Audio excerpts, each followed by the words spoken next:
Por parte del Observatorio de Derecho Laboral de la Universidad Javeriana hay que hacer unas menciones técnicas de lo que hemos encontrado en el proyecto de ley que hoy se propone.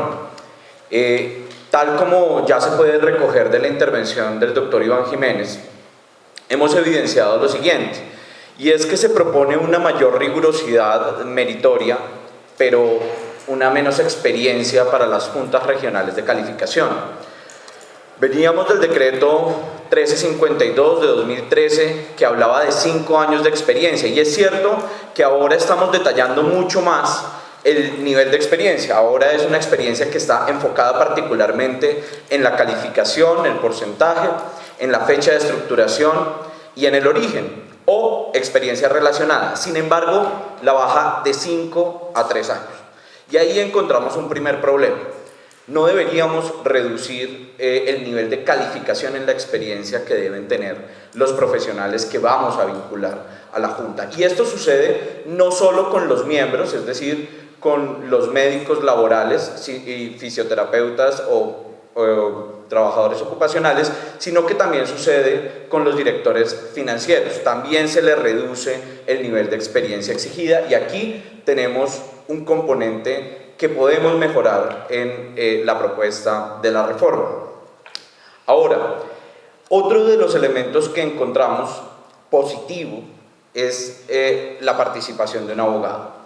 Sin embargo, hay que decir lo siguiente, y es que el nivel de conflictividad al que se enfrentan las juntas de calificación de invalidez, tanto la regional como la nacional, supone la necesidad de vincular a un profesional en derecho no solo respecto uno por toda la Junta.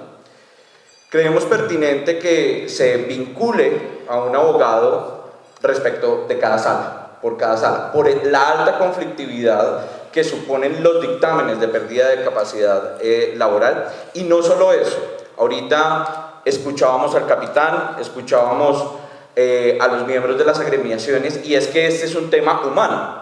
La discapacidad es un tema de barreras sociales que se le presentan a las personas por una condición de salud o por una enfermedad o por un accidente. Y ante eso, los abogados en derecho laboral y los abogados en seguridad social, como también lo mencionaba Iván, tienen una expertise y pueden compartir de sus apreciaciones técnicas también respecto del componente jurídico que tiene que tener una ponencia de un dictamen de pérdida de capacidad laboral. Es decir, actualmente nos pensamos un solo abogado para que componga la Junta. Sugerimos que sean varios abogados, el número según las salas que tenga cada Junta, y adicionalmente que puedan participar con sus apreciaciones jurídicas en la ponencia jurídica que tienen que dar. Es un elemento fundamental que debe tener la Junta. Adicionalmente a ello,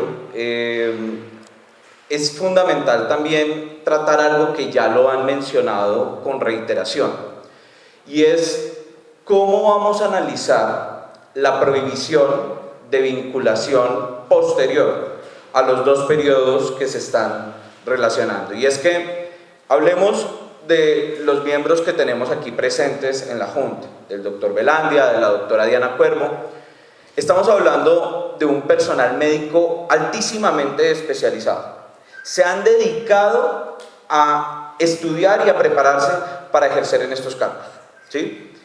Sin embargo, el hecho de hoy en día ser ellos miembros de la Junta los va a matar laboralmente. O sea, el efecto real que vamos a causar con una prohibición de una vinculación posterior a los dos periodos que la ley autoriza actualmente va a matar laboralmente a la doctora Diana Cuervo, al doctor Velandia. Es un ejemplo, ¿sí? Pero la consecuencia es que vamos a terminar generando una violación al principio de libertad en el trabajo. ¿Dónde se van a ir a trabajar estas personas altamente especializadas?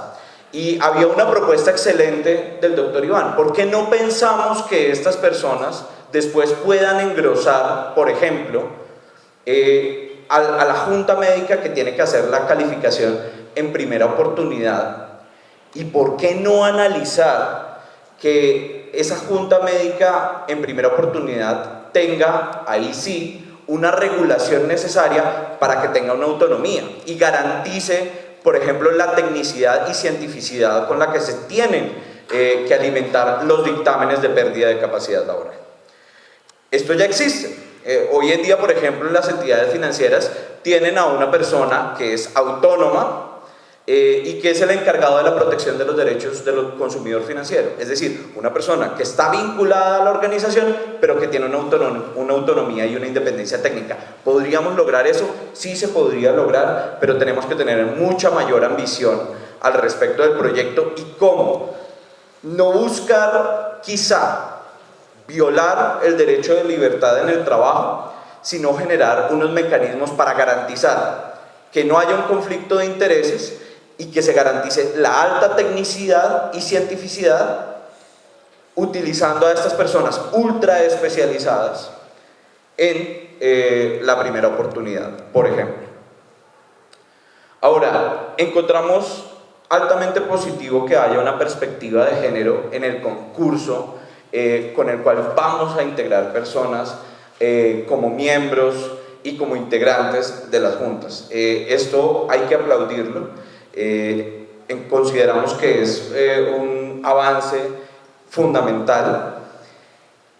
Y lo último, y muy de acuerdo también con lo que señalaba en anteriores intervenciones Iván, y es lo siguiente: tenemos una cuestión de unidad de materia, estamos hablando de la integración y la conformación de las juntas. Sin embargo, tenemos todo un artículo, una capite particular que nos da lugar a que en 6 meses desde la expedición de esta norma se llame a la realización del Manual Único de Calificación de Invalidez. Todos estamos de acuerdo en que necesitamos que se dé ese manual, pero entonces ¿el objeto de la norma es la integración y la conformación de las juntas o es en su lugar que se proponga el manual? Ahora, hay un tema que me parece delicado que tenemos que revisar, y es quiénes van a ser llamados a la concertación para hablar de esto. Por supuesto, tenemos que hablar con las agremiaciones, nos tenemos que sentar agremiaciones de trabajadores, pero también nos tenemos que sentar con los empleadores y, fundamental, nos tenemos que sentar con las asociaciones de pacientes, porque si no, no estamos haciendo nada. Son las personas que realmente están siendo afectadas y que tienen que participar en un proceso necesariamente para pensarnos el Manual Único de Calificación de Invalidez, que tanto merece una actualización. Ahora, esto, digamos, quiero ya con esto terminar, y está muy bien y es novedoso la no concurrencia de servicios por parte de los miembros y de los integrantes con trabajos que puedan suponer un conflicto de interés. Incluso la certificación que se está pidiendo, creo que es una certificación necesaria durante la prestación del servicio.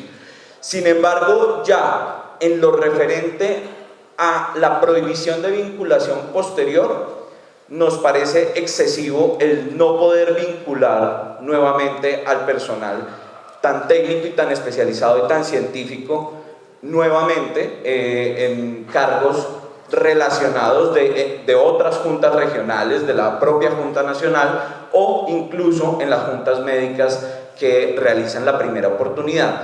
Sugeriríamos para eso que se racionalice, quizá buscando la protección del conflicto, en contra de los conflictos de intereses, que se racionalice y que se plantee, puede ser un término prudencial, 1 año. Esto pasa a veces entre compañías que tienen conflicto de interés, 1 año, 1 año y medio, 2 años, pero sobre todo que entendamos que tenemos que seguir acudiendo a este personal altamente técnico, altamente científico, y que nos puede seguir aportando tanto a lo que ya se ha hecho muy adecuadamente. Ha crecido en debida forma y seguirá creciendo con la ayuda de los proyectos de ley que buscan regular la materia, pero que hay lugar todavía para seguir creciendo a este cuerpo técnico y científico para mejorar algo que es humano y donde necesitamos justamente identificar esas barreras sociales que le suponen a una persona